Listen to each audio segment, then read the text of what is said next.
this is the road up to Sangtiennoi Sorghum Road's gym in Pathum Thani, which is north of Bangkok. And we were actually going to film with Wangchunoi a second time, and he's not that far from Wangchunoi, which we actually knew because the first time we filmed with Wangchunoi, he's like, Sangtiennoi's right over here. So we went super early. We found out what time they run. So there's some kids not from his gym that happen to be running at the same time.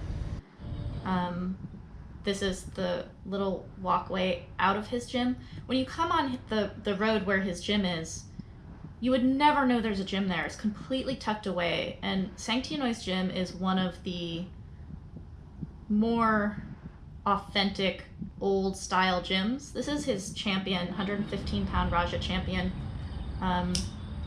Kongchai Chennai Don Muang in the green on the left.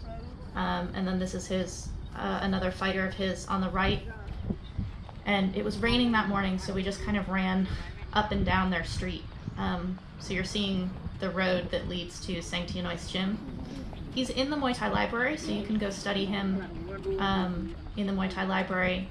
But this is a video that's really just kind of the real time. This is more or less the entire training session that we went for as like we wanted a little bit more when we went up to film with Wangchunoi the second time. Sangtiennoi is one of the nicest guys you'll ever meet. He's very sweet. He was an incredible knee fighter, very well-rounded, left-handed. He is referred to as Wonsongchai's favorite by other Wonsongchai fighters. And his gym is just completely filled with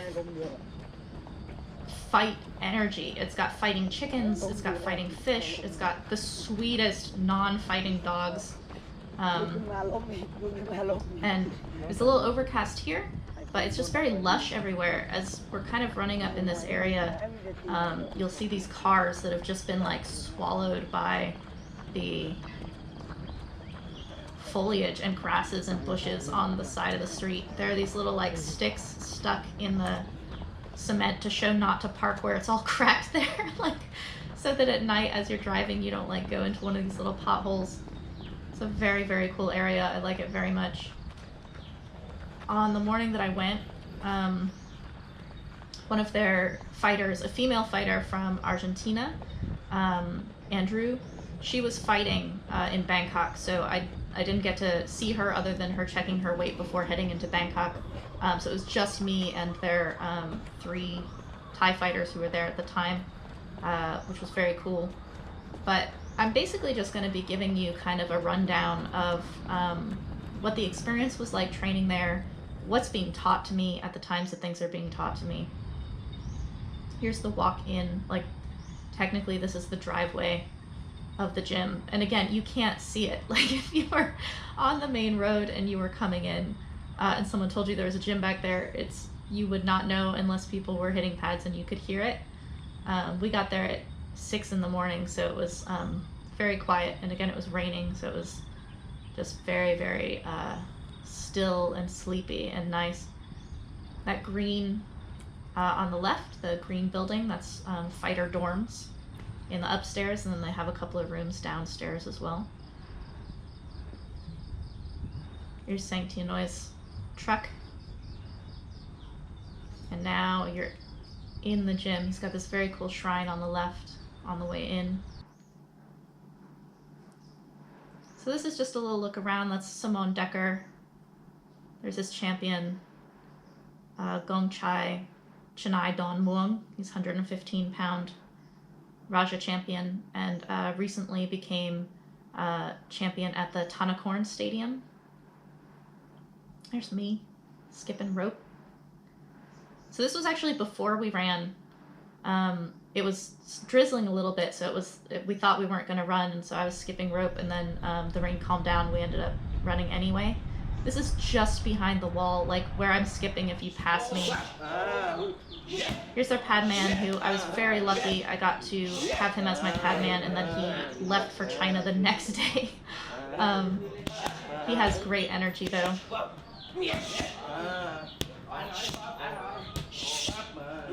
So just behind us is that big field, and on the other end of that is a temple that you can hear in the morning, like as you're warming up.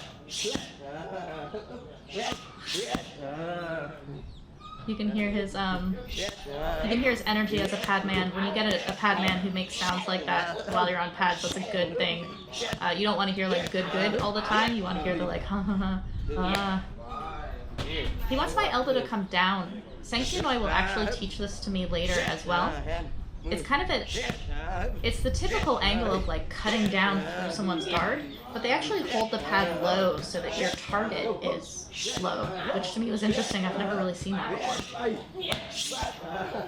He was emphasizing that he wanted me to jump on the low kick. So really cut across it.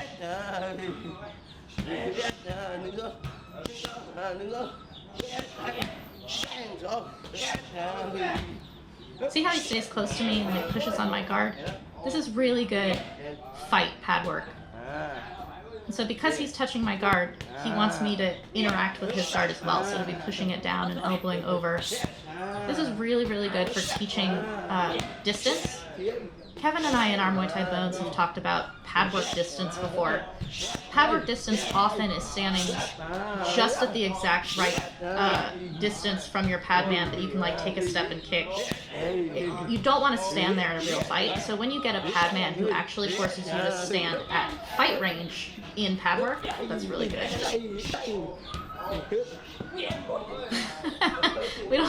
we don't know each other. This is actually our first round, so he's laughing at me having put him on the ground. It's not something that you generally do with someone that you've just met. He had a really, really sweet energy though. And the things that he was correcting me on were definitely things that make big differences, even though they're small changes.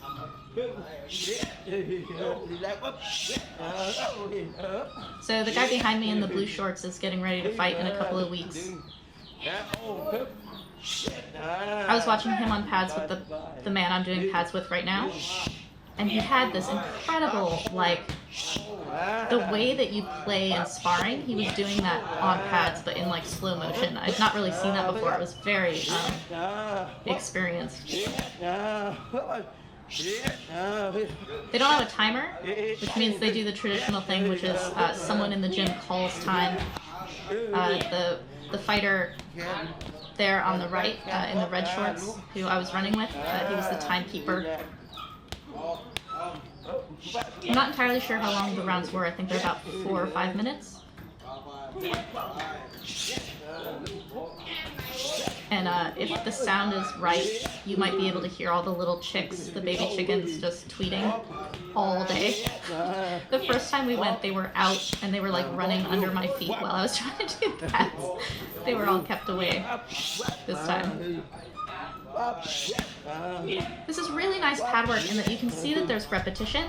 Like he's making me do 5 of the same like block and kick in order to kind of iron out the technique of it, but it's not repetitive all the way through. Like it's not memorized combinations, it's not things like that. So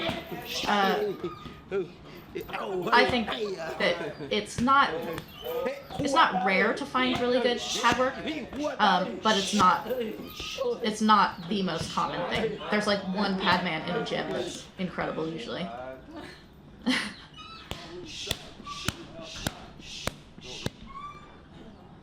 So here he's making a correction. I've been keeping my arm up from Ajahn Surat to guard against punches while I'm kicking.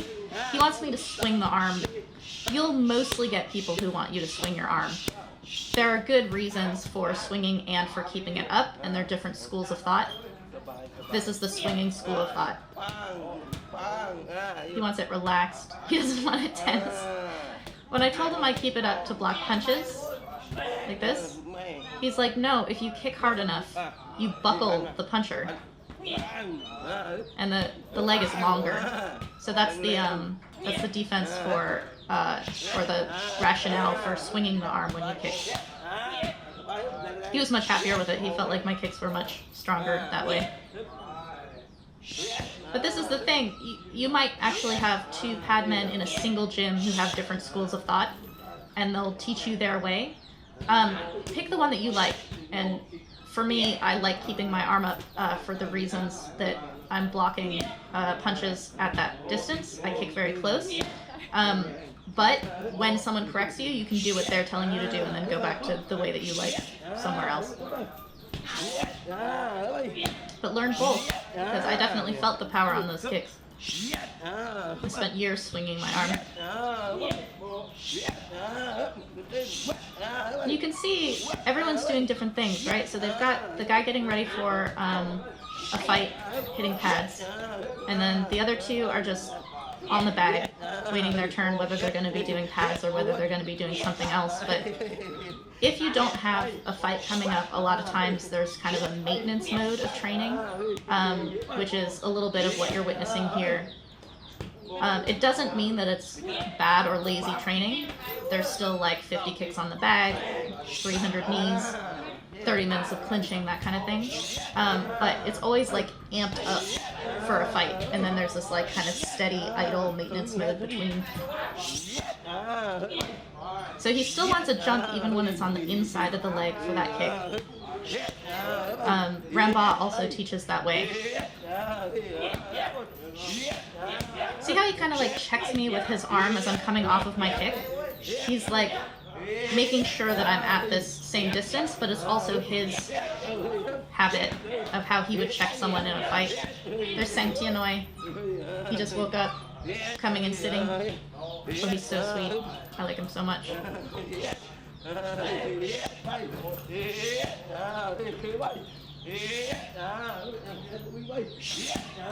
I like this check where he's like pushing me back a little bit. It means that I'm coming down a little bit like off balance, and it's just a slight correction. Now he wants me to teep him while he's kicking. So it's an interruption.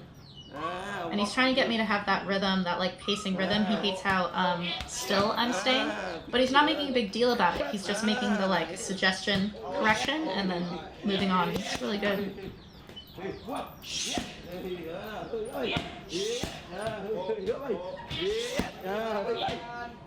A pad man who touches you with his pads continuously throughout pad work, it's really good. It's really good at teaching you distance and keeping you honest in terms of like being told to keep your guard up versus like being reminded to keep your guard up is a huge difference. He looked at Kevin when he kicked my leg to like check if that was okay.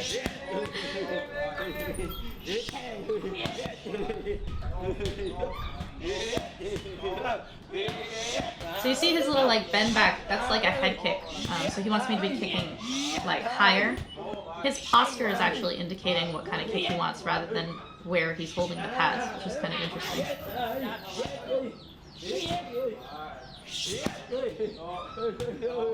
See how I have to chase him down? He's totally, you hear that lang, lang, lang, lang, that's usually the end of a round. So he's calling time. I'm saying hi to Sangtiennoi there. So he's calling time and it's the end of the round, and the pad man actually responds to it being the end of the round by backing up and making me like chase him for the last 20 seconds. It's really good.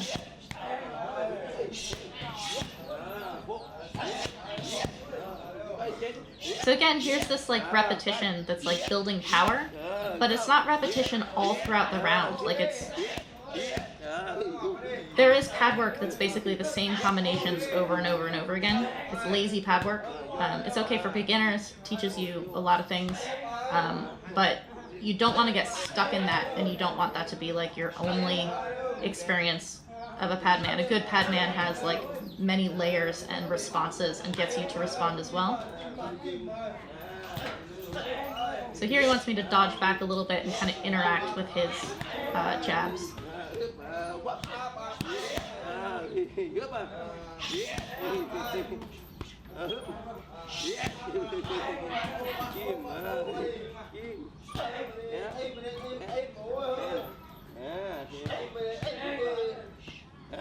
So he's correcting my guard there. He wants my guard out a little bit so that I can basically just parry what he's throwing at me, which is going to turn his body, and then I have a counter at the moment that his body has turned.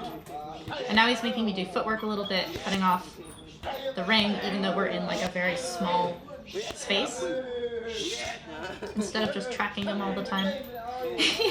Here, when I'm throwing that low kick, he really wants me to do the jump, and I do this wind up. Like, I twist to my right first before throwing the right kick, and he's trying to get me to stop doing that. He wants it to just come out. When he does it, he has no wind up. Watch him. Ah. Oh, it just comes out of nowhere. I'm pausing because I can't, like, figure out where my weight goes. The reason I wind up is because that's how I get my weight transfer to work. So I was struggling with that for a second.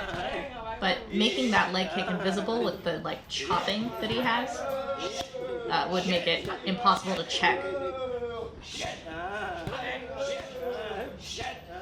Look at him hold my elbow in.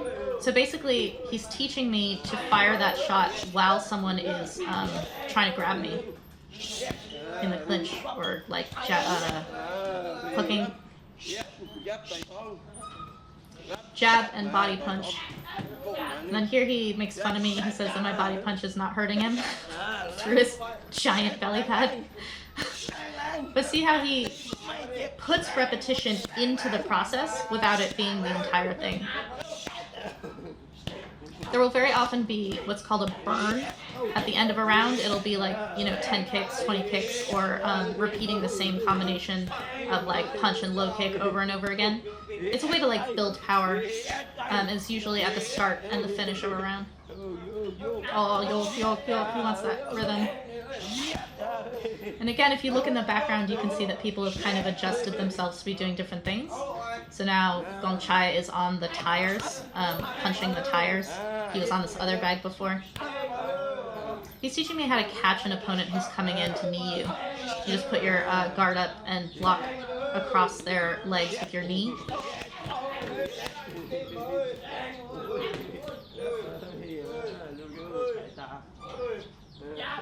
You can see his own rhythm and like his own way of fighting and faking in the way he's moving there.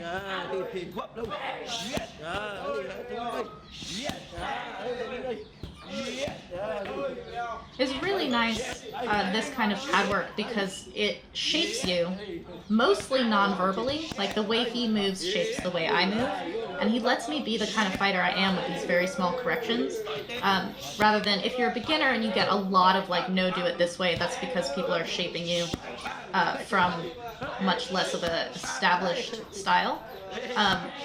But he has flexibility in like, I don't have to do his style, he's just making very small adjustments within my style.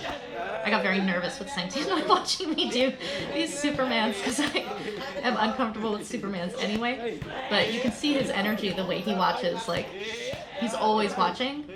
But you kind of have this like nervousness of whether he's gonna change anything or not. I really love this yellow bag that's behind the Padman right now. It used to be much longer and has probably progressively gotten shorter over the years as they've just tied it up and up and up. So as the time caller, he's also the waterman, handing us water between. So Sangtiennoi came over to make some corrections on my work at this point. Look at his smile, he's so sweet. He asked me if I wanted 3 or 5 rounds, and I'm like, 5? So I did the 3 rounds already with the Padman, and then the last 2 was just locking the neck and knee, which is something that if you're a knee fighter, you will end up doing in Thailand. Sangtiennoi is making a point here about coming up on your toe as you're kneeing. This is something that you'll see in the Muay Thai Library with Chmuak Pet, Duuglas-Ittu, and Yotun Pon for sure. This is definitely a knee fighter's thing, to come up on your toe on the knee. And Sangtiennoi saw that I wasn't doing it, and he wants me to rip the Padman. So when you're doing the like lock and knee, the whole point is to turn knee, knee, turn, knee. It is exhausting, both for you and for your Padman. But you really just want to like build your endurance. And he's going to turn me as well, which as I'm getting more tired from being the one throwing all the knees becomes harder and harder. But this is really, really good for power and having technique under both duress and fatigue. See how I get flat? on my knees. So my foot is flat as I'm throwing that right knee. That's what Sangtiennoi is making a point about. He wants me rising up on my toe on every single knee that I throw. He went and got a switch. I haven't been to his gym in about 3 years. That's the same switch he hit me with the first time, which means that's like his trusty old switch. I will also say this. If someone tells you to get up on your toe, you can like think that you're doing it, whereas you're not really doing it. He comes over and slaps my ankle with that switch. I remembered to get up on my toe after that.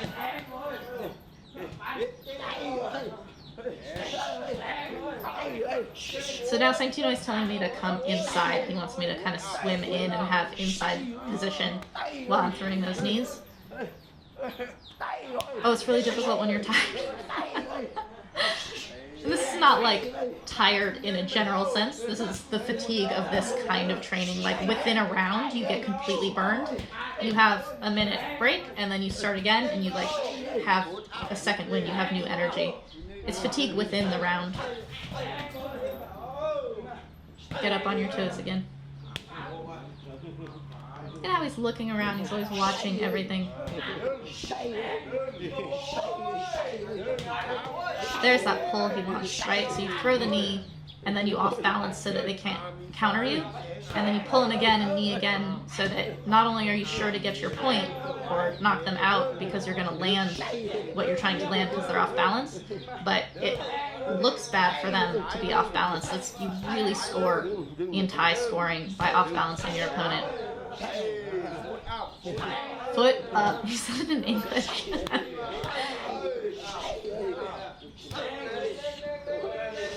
So actually, I didn't notice this before because I'm in my own death pit, but the guy doing pads behind me is doing the same thing. He's doing knee rounds. So you can see the difference between how I'm doing it and how he's doing it. He's up on his toe, though. Does not need to be told. Look at how he's bringing his hips back and his feet really wide in order to drag his padman back. It's really good.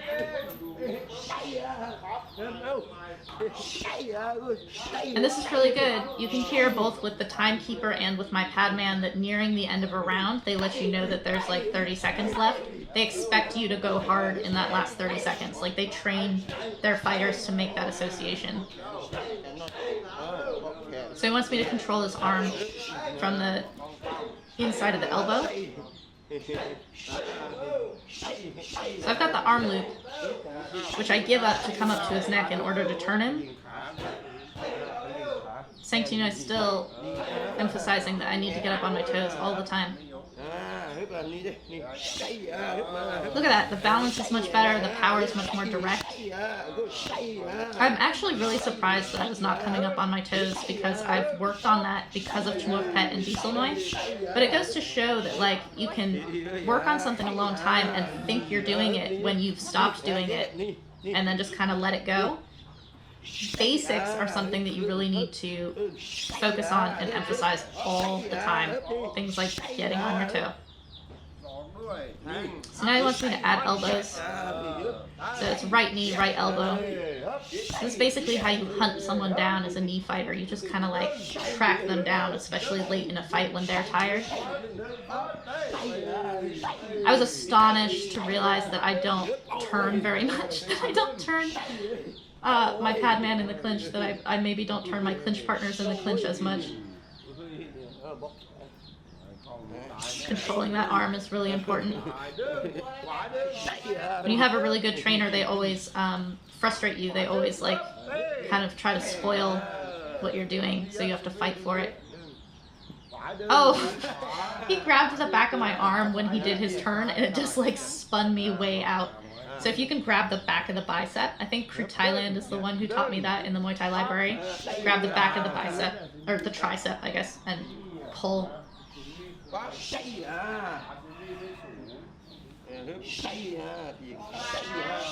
the toes.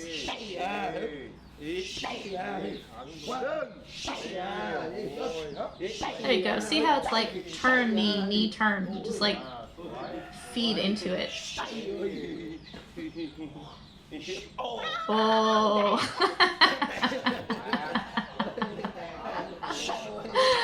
Elbow. And now he's calling for the end of the round. He's telling me to go harder. He's, again, conditioning that, like, as you're reaching the end of your time, you really, really push it. So even when you're tired, even when you're winning, even when you're doing well, you have to push at the end of time. Now he's using his head against my head to, like, totally outbalance me. It's very nice that he didn't throw me on the ground there.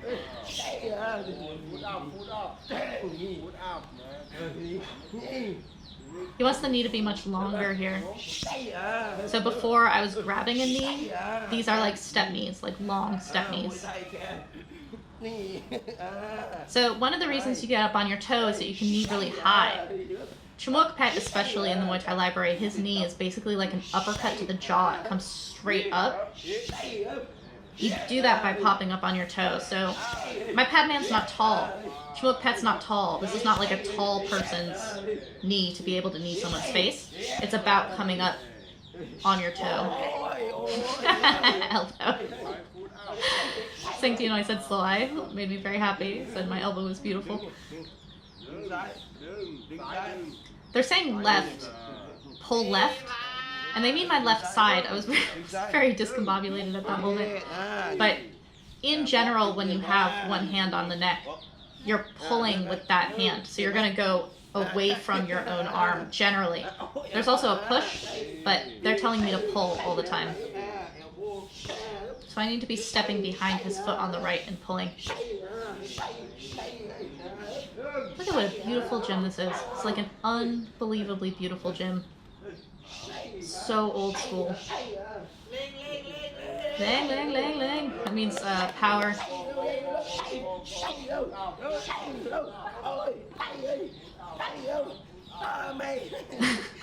He just snuffed my elbow and let me know that it didn't come out. Oh, that one worked. So there's no actual time right now. Like, they basically told me it's the end. Kongchai called the end of the round there, but I think that was way more than 30 seconds. So Sangtiennoi is actually calling for right elbows and right knees. He wants like one last little drill. He did this for me in the Muay Thai Library the first time I came to his gym. He does this very sweet. This is what would happen in the corner during a fight. And I don't know if I can really express kind of what this means to me. This is being treated like a fighter. And as a woman and a Westerner, that doesn't always happen, regardless of how new you are or how experienced you are. These very small gestures, the way he was putting water on my face like that is generally what happens when a fighter's getting ready for a fight. They're in their fight training, and between rounds they'll have someone massaging them with water or just kind of splashing water on them. So he's treating me like a fighter in that moment while he's just kind of chatting to me. It's a tiny gesture that means an incredible lot. Again, this is teaching distance. It's just a right knee, right elbow, so it's repetitive, but the point is actually not the repetition. The point is to learn this distance and like closing the distance with weapons like this. Look at Look at Sangtiennoi's like popping his head, like feeling that rhythm. So here's that elbow I was telling you about earlier. It's cutting through the opponent's guard.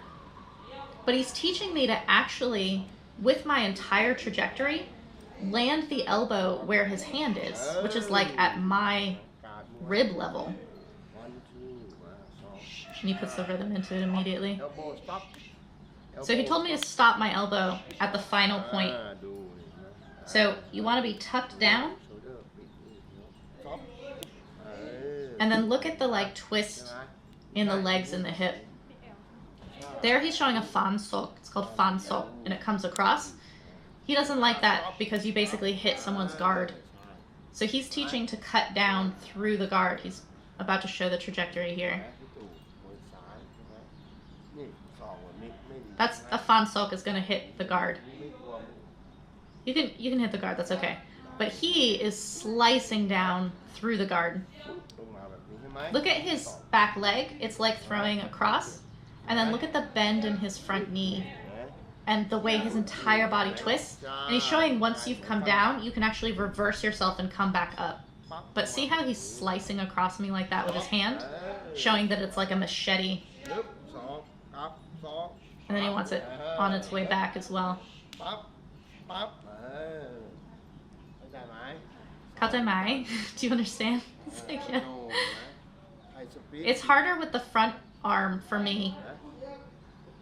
The front leg bends kind of like a hook, but you're way more like turned on the end of it. There we go. See the bend in the front leg that's necessary for that? My elbow's not coming up and then down first, which is how you clear the guard. Mine's kind of across and then down. It's got to go high like a rainbow and like cut down through the guard.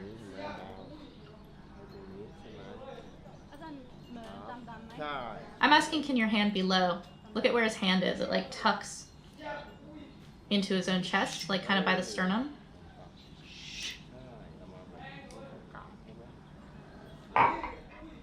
Slice. Oh, look at the turn he gets on that though. It's so pretty. And he keeps his thumbs, like the joint of his thumbs, on his eyebrows. And he wants the feet, the rhythm of the feet. 1, 2, 1, 2.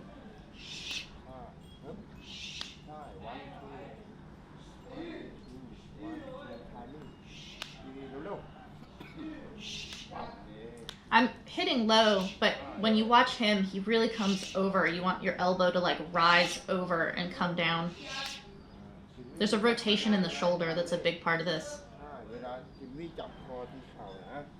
And now he's showing how important it is to be on the toes. He's like, when you've grabbed the neck and you're clinching, see how wide his stance is, and he's on his toes, and he's just kind of like,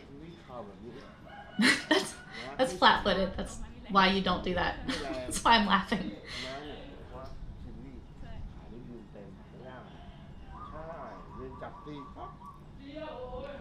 If you want to watch like the perfect illustration of what Sangtiennoi is showing with his feet, Thanadet, who's in the Muay Thai Library teaching an hour of the long clinch, his feet are doing this all the time, like super wide back and like yanking his opponent around. Now Sangtiennoi is holding his hand really high, so for the elbow he held it really low and my elbow has to cut down. Now for the knee he's holding it really high because he's like, you want to hit the body, but you can't keep hitting the body, you want to come up. In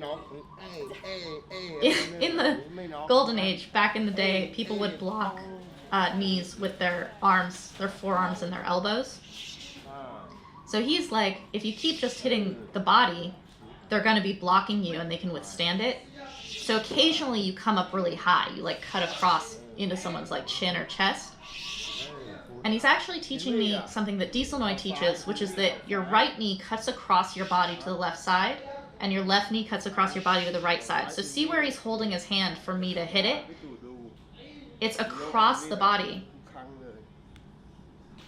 That's flat-footed, not like that.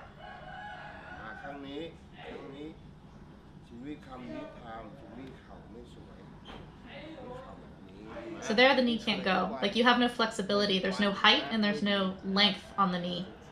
When you come up on your toe, there's height, there's length, and there's flexibility.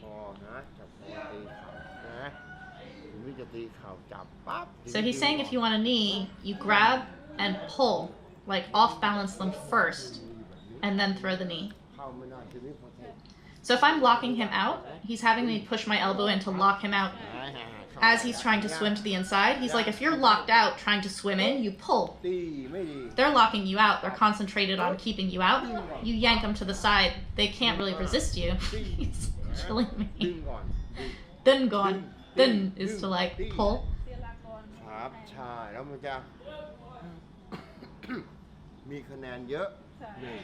He's saying it gives you better points to hit someone when they're off balance and to keep off balancing someone.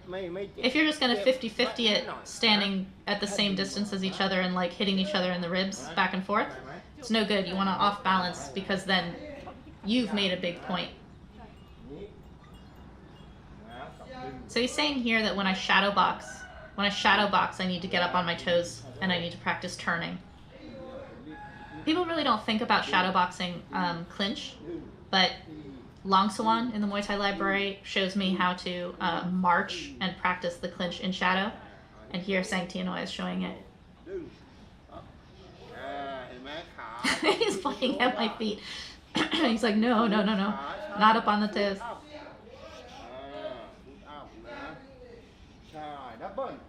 Double, so he wants me to throw 2 knees now.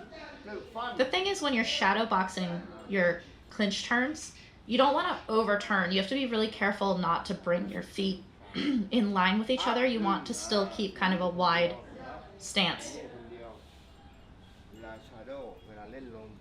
Len lom is to shadow box. Bong. Oh, look at the flexibility in his feet. It's so beautiful. So I get up on my toe pretty good there, and then flat there. I can't feel it.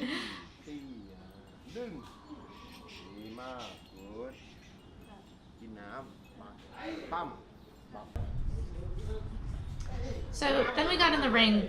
This is going to be about 20 minutes of clinching, and I'm clinching with Kongchai, who again is the 115-pound Rajadamnern champion and recently became the Tanakorn Stadium champion. So he's good. He's very good. And he's much bigger than me, but he has this incredible ability to meet me at the right energy. So he creates challenges for me, but because he's bigger and very skilled, he puts the right amount of pressure. He's never a jerk. He does give real dominance, and he definitely creates obstacles, but the things that I'm able to do are real as well. So it was like this perfect energy, in the way that you don't always get a perfect padman. There may be like one in a gym. You also don't get the perfect training partners. Like sometimes their energy is not good.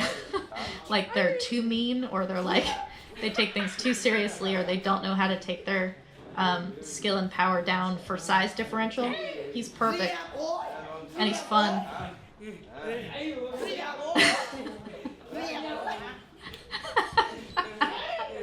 I had a lot of fun clinching with him. He played my same game. So I'm trying to get up on my toes because Sangtiennoi just taught me this, right? So put it into practice immediately.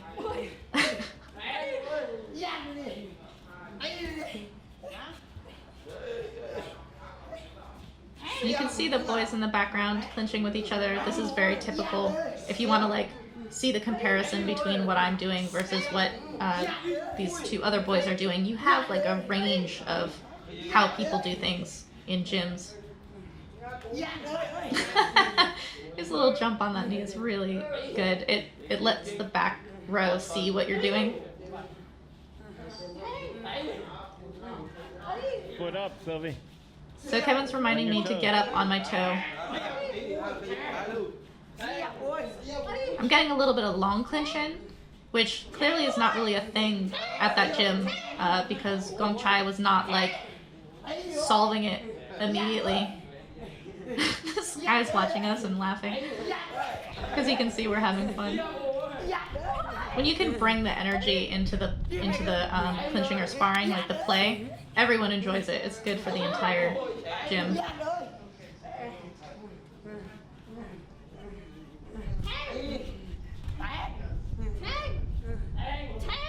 He's trying to wiggle his way out there. When you're throwing elbows in clinch or in sparring, super control them, but it's good when both of you can do it. On your toes, baby. Oh, tang. I'm calling my point there. Tang is to like stab someone, so when you land your knee, you can yell tang. It's very nice. Padman watching. He's seeing what corrections he can make, but he's also making sure that everything stays in control because we don't know each other. We're very different sizes. Little pull on the back of the head there. Because I'm smaller, I'm trying to like not use power as much.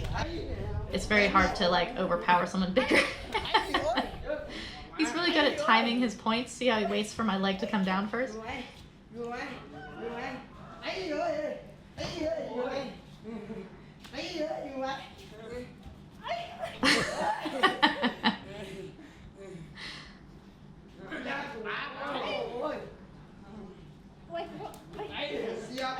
So that was a little catot from me. I kind of like, I think, hit his face as I was trying to grab him. So it's just a quick little apology, and then you just keep moving. You don't have to like stop and make a big deal about when you poke each other or whatever. Look at his face as he's like tolerating my yanking on him with my long clinch. Arai. I tried to knock him over. I tried to like scoop his leg and he didn't go. So he's saying, what? Like, what are you trying to do?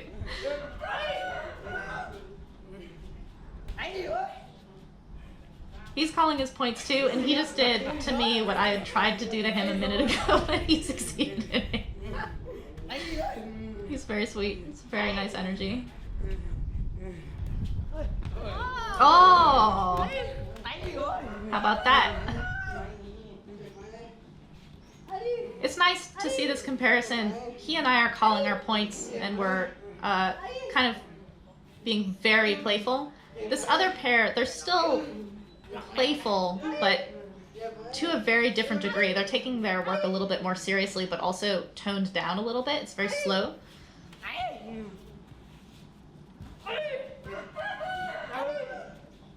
When you're getting ready for a fight, this kind of playfulness is a little bit more intense in terms of like actually throwing each other around.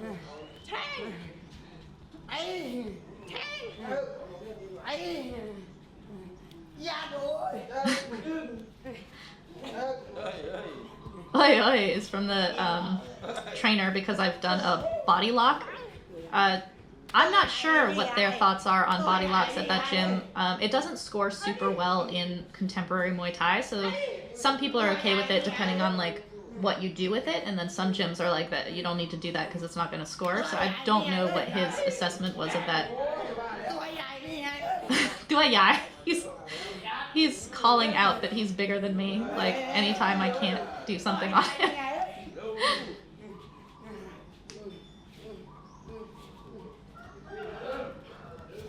So there's my little pull, trying to use less power but get more bang for the buck as I move him.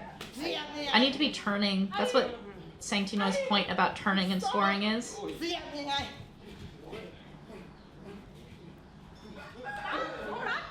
Somrak. So I called out Somrak's name because I threw Somrak's elbow, and he immediately recognized what it was.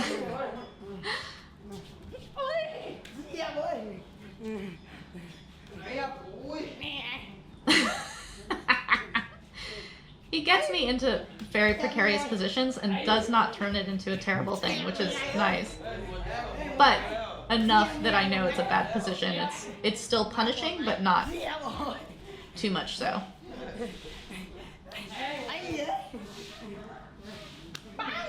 Oh, Yodkumpan. Calling out Yodkumpan. It's like a playlist of legends and their techniques. Oh! Tang!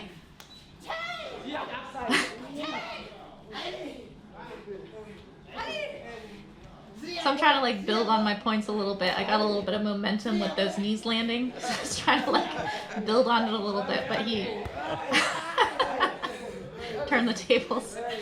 So now that I've been put down, I get up and I start making this sound that's like a war drum. This is for knee fighters, and the pad man actually like responded to me making that noise. He knows what it is, and he was like, "Oh, shit just got real." I think I called out Long Swan when I started making that sound and marching.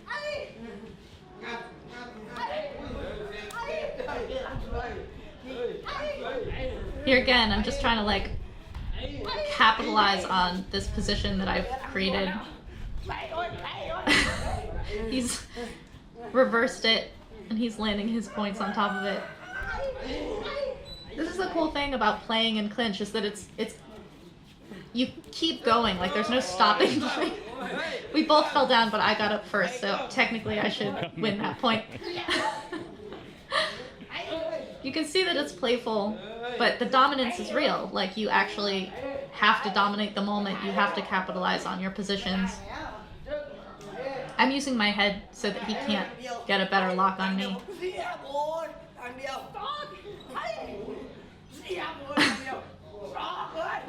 So he's throwing knees and elbows from this, like, completely should be locked out position. So, oh, you have to get control of the arms. So because I'm going backwards, he actually starts chastising me about being tired.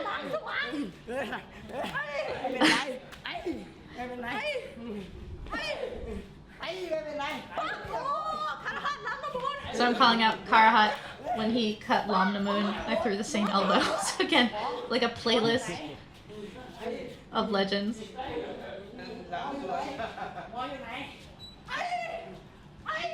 So I'm going backwards now because I'm a little bit tired and overwhelmed. I'm still scoring and I'm still trying to like catch him and throw these knees, but he's calling out that I'm going backwards and chiding me like, are you tired? Which is really good. He's like, actually... So now I've become Samson Hassan to just basically go after him and be relentless after I've been put on the ground. This is not how Samson clinches, but how I came forward. He called Sangtiennoi, so now he's being Sangtiennoi. It made me so happy that he became Sangtiennoi, that little jumping knee.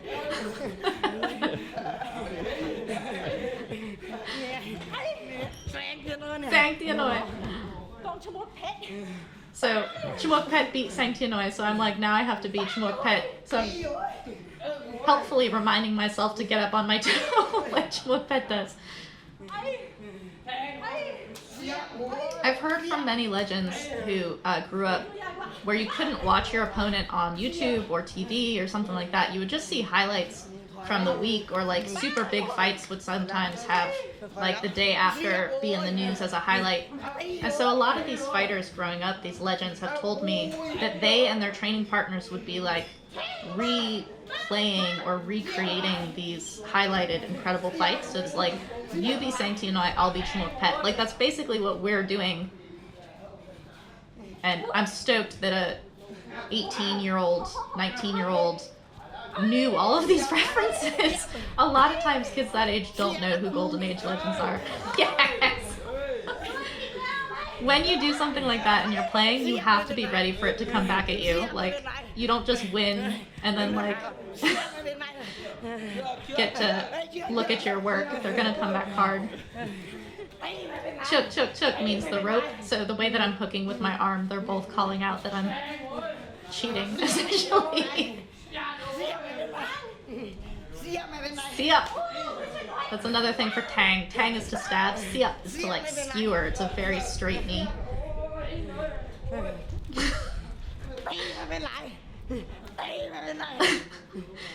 He's saying di, which is a knee, and my benwai, which is like, it's okay.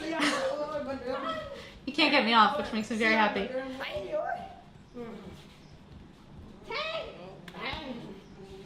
So this is kind of a neutral position, so we both just have to be scoring in it. And he's trying to like time a turn. Oh. He locks my arm out nice. And he got those little like turns that Sangtiennoi was trying to get me to do. His jumping knee is totally Sangtiennoi there. He's trying to rip me down. I said, I mak Duuglas-Ittu. I'm saying how embarrassing, you're bigger. That I didn't get turned, but he's totally totally puts me down after my big mouth. But he called me being tired, so I can call him not being able to put me down. See how he's reaching across my head now to land these knees? Those are very dominant in fights. You're basically pulling your opponent into them. So now I'm turning all into elbows because I don't know what to do. But it's controlled, so he rolls with it, starts throwing his own. Oh, he's like a perfect clinch partner. He's a very, very cool kid. Oh, I put myself in that position.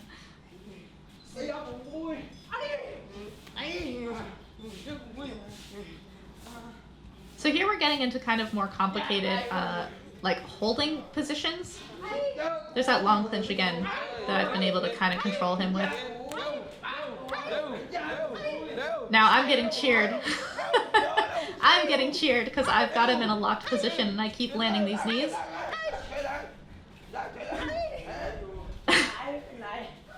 He's like, Matarai, it's okay, it's okay. Like, none of those points matter. I'll get him back.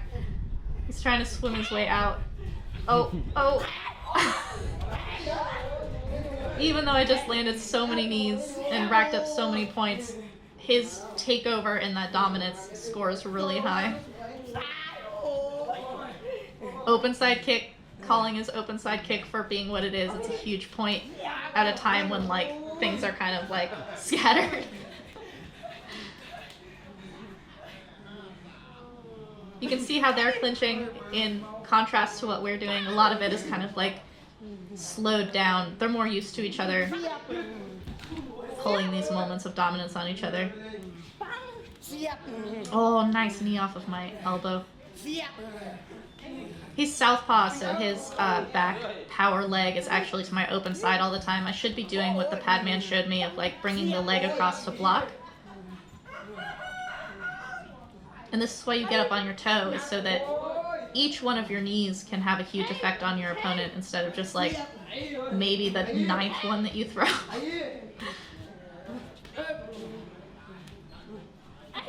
We're hand fighting a little bit more now, which we weren't doing earlier. That's a sign of fatigue as well. Oh! So here he's landing a bunch of really good knees, and I'm a little bit stuck against the rope, but I'm trying to like time him. He's saying "Nui," which is tired. Nam Kapuen was the body lock expert, so I'm trying to throw him, but there's no way. He's too big.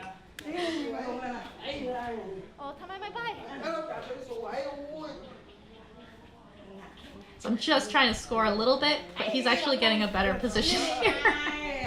From my body lock, he was able to do the throw.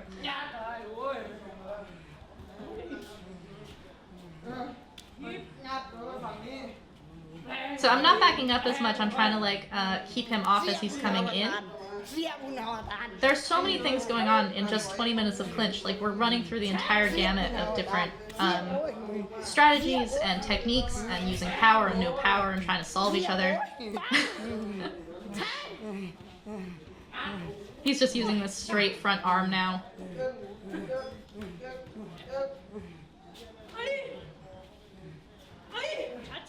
So this is Chap Thai Pai Si Tong. He's not in the Muay Thai Library. Unfortunately, he has passed away, but Yod Sanan, who's in the Muay Thai Library, taught me because he knew Chap Thai. They trained together at Sigyotong Gym. It's like a wall of China, but you like dig into the thighs to like hit someone while they're coming in.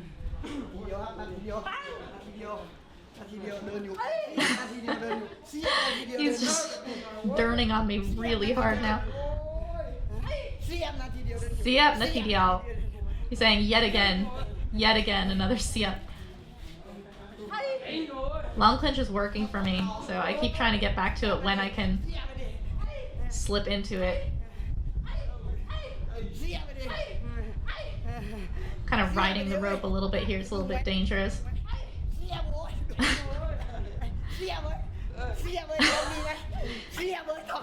Sometimes this happens.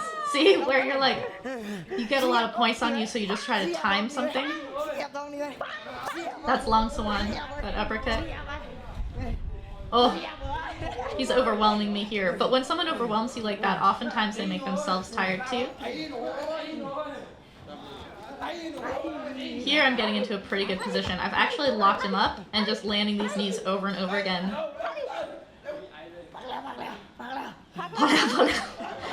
He's basically giving up. He's like, we're done. That's 20 minutes. Very nice. So now we're gonna do some sparring. I didn't know that was gonna happen.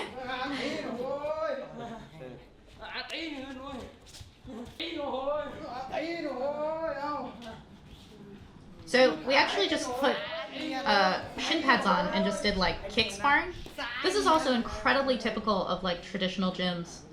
It's a way to basically like take the intensity, having to do everything out of sparring. When you're just kicking like this, you're basically just learning footwork and rhythm of like how to get your shot in, how to control the movement of your opponent. You can kick harder than we're kicking. Most people don't. It's you don't have to try to kick light. You want to kick fast. But it's basically a like mental footwork and timing technical work. So because he's southpaw, I keep cross-checking because I tend to keep my weight on my back foot. And the crew is telling me not to block across my body. He's telling me that Kongchai is southpaw. So as a southpaw, you know he's just going to be throwing his left kick all the time. It's better for me to block with my back leg and then counter off of that. So basically let him go first. But it was hard for me to like just block on that right side all the time. It's like only the right side. Don't. If you cross block, you can cross block, but if you cross block a lot, you can kind of get like off balance. And then their point counts a lot because again, balance and a point just kind of like exacerbates everything. So you can still use your hands. See how we're kind of like feeling each other's guards and things like this, but really all you're throwing are the kicks. So it's just mostly about timing. I just wiped my foot because I had like a glob of Vaseline or something on it. So you can, what they're doing in the background, they're still clinching, but they start doing this drill of like catching each other's kicks. You can do that with what Kongchai and I are doing. This like, who's gonna hit last, like endless catching of kicks kind of thing. But the game of what we're trying to do right here, a lot of it is like who gets the last point. So now they're doing kick sparring but with no shin guards, because when you have control and you're not slamming each other and you've built up your shins, you can spar without shin guards. Little kids spar without shin guards all the time. Now Sangtiennoi is watching. You'll see him. He's actually been like dealing with chickens, I think, behind the scenes. He's trying to get me to have more rhythm. Yo, yo. So he wants me to have this like 1, 2, 1, 2, and then my kick comes out of it instead of like staying still and then trying to find the moment to kick.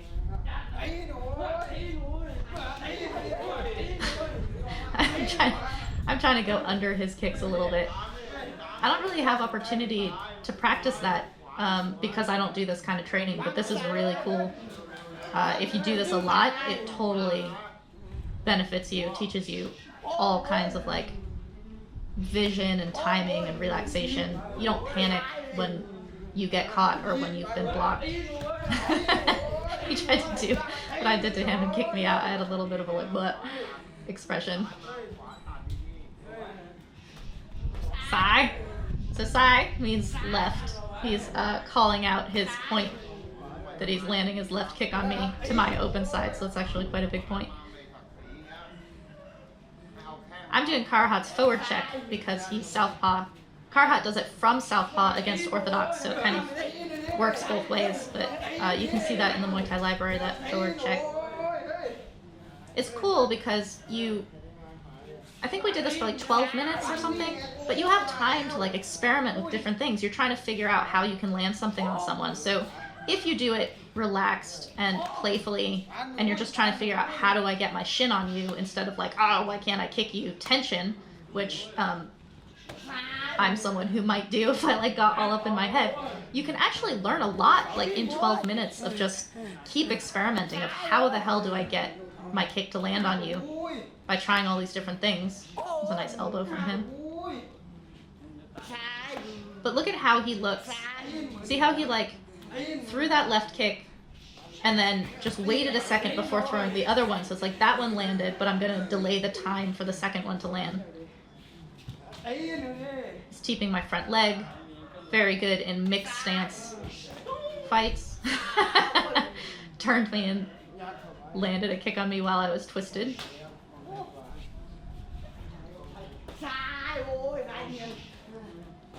So he's calling his points because as a southpaw landing to my open side, he is just like racking up his points. It's the same thing in clinch, calling your tang or like telling someone else they're tired or whatever. And you can see the guys behind us, they're doing what we're doing at an advanced level with no pads on at all. They're going a little bit lighter because they don't have the padding on, but they're not pulling their kicks in a like distorting the technique way. It's just very controlled. He's really good at like, even if he gets a point scored on him, his answer is very quick. So his teammate just kicked him instead of me off of him kicking me. You'll see that sometimes in gyms, like when you're all clinching or sparring, you'll run into each other, and there is interaction instead of just ignoring each other.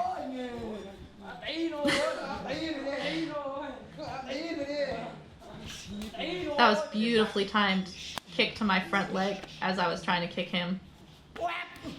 Here's the thing I've been working on too that I learned. I'm trying to do Karat's trip there. He thinks that I landed in his elbow, but I think he actually hit the rope.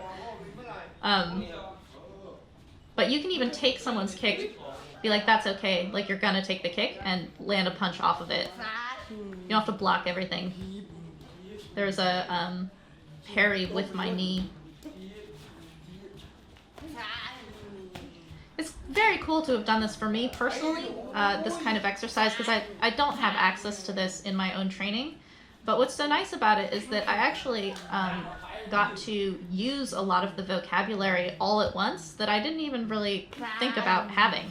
It just kind of comes out like a conversation because it's this non-stop, playful, experimental exercise.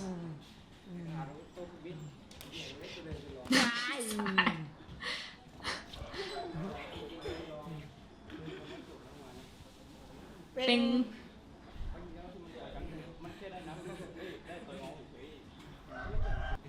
So they just told me to do push-ups at the end of this.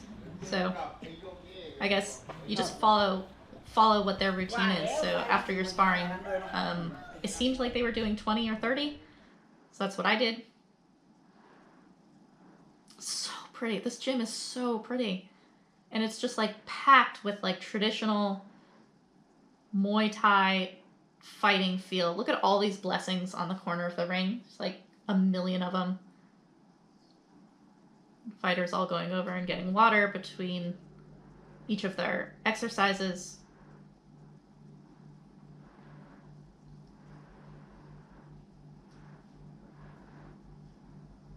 It's a little bit of a walk through the space.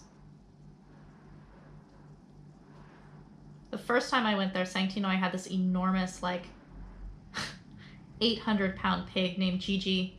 Unfortunately, she's passed away. But it's these dogs that are just, like, laying in the middle of the space and under things and moving around things, and the endless sound of the chirping chicks and things. It's very charming. So you do 300 knees on the bag. We took turns, so they actually were letting me finish mine before they started theirs. You do sets of 100. Pretty typical.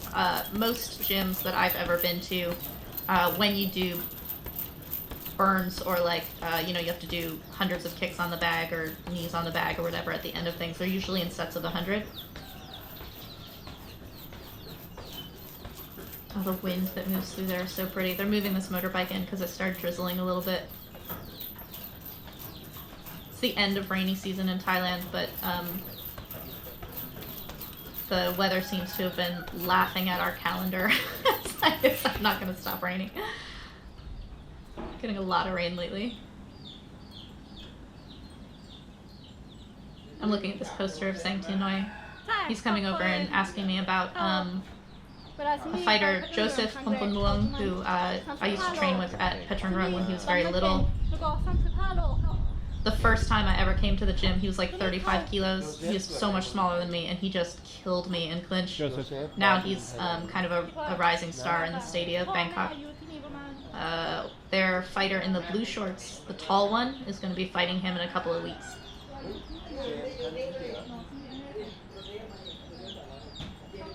Oh, I love Sangtiennoi's energy. He's so sweet. It's amazing what a like killer some of these men are. He's telling them about Joseph now. That guy who's kneeing the bag, I think, is the one who's going to be fighting him. Sangtiennoi was known as the deadly kisser. He would actually kiss his opponents as like kind of a show thing that he did. So he's got a tattoo on his neck of red lipstick. If you see that at some point, it's because his nickname was the deadly kisser, and he would kiss his opponents after fighting them, before fighting them, at weigh-in, like this kind of thing.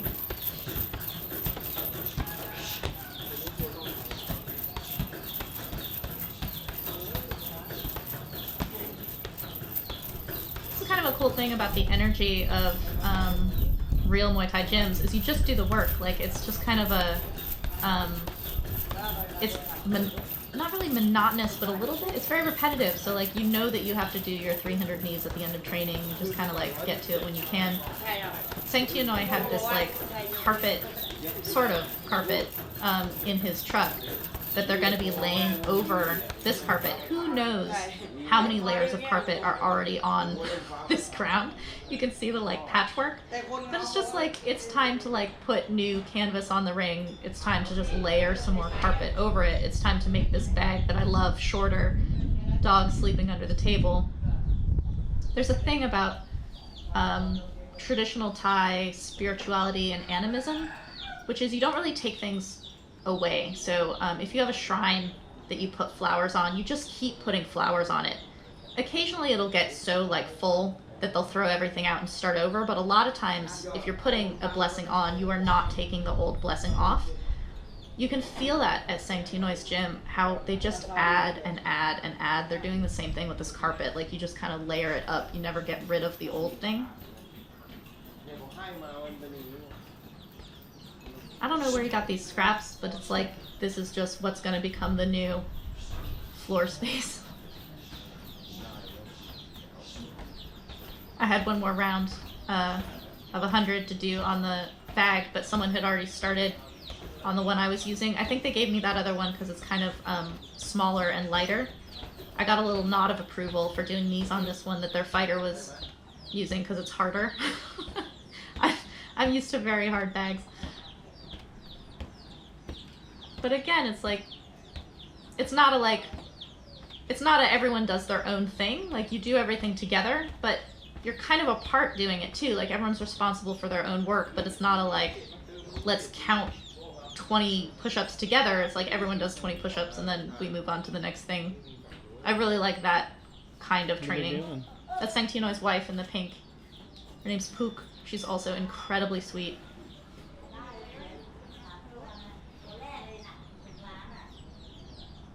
The door to the left of Sangtiennoi, right there, that's where the fighters all live. And then their Argentinian woman who was fighting lives like over to the right from there. Sangtiennoi was interested in my like fight weight and things like this. So he's like, if you weigh in, what do you weigh in at? And I was like, I don't know because I always fight bigger. I walk around at 46. He called to his wife. He's like, who? She walks around at 46. Like, his response to me. I haven't seen him in like 3 years, and he's just like acting like I come every day. It's so sweet. We have talked since then. I just haven't been to his gym. I love it there. Totally go back in a minute.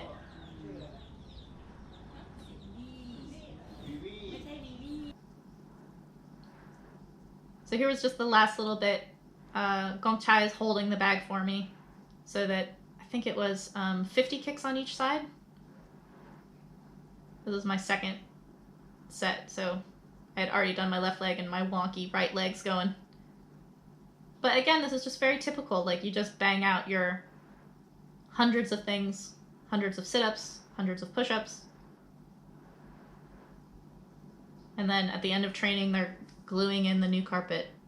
It's like day in the life. Highly, highly recommend you go check out Sangtiennoi's gym. It's a beautiful gym.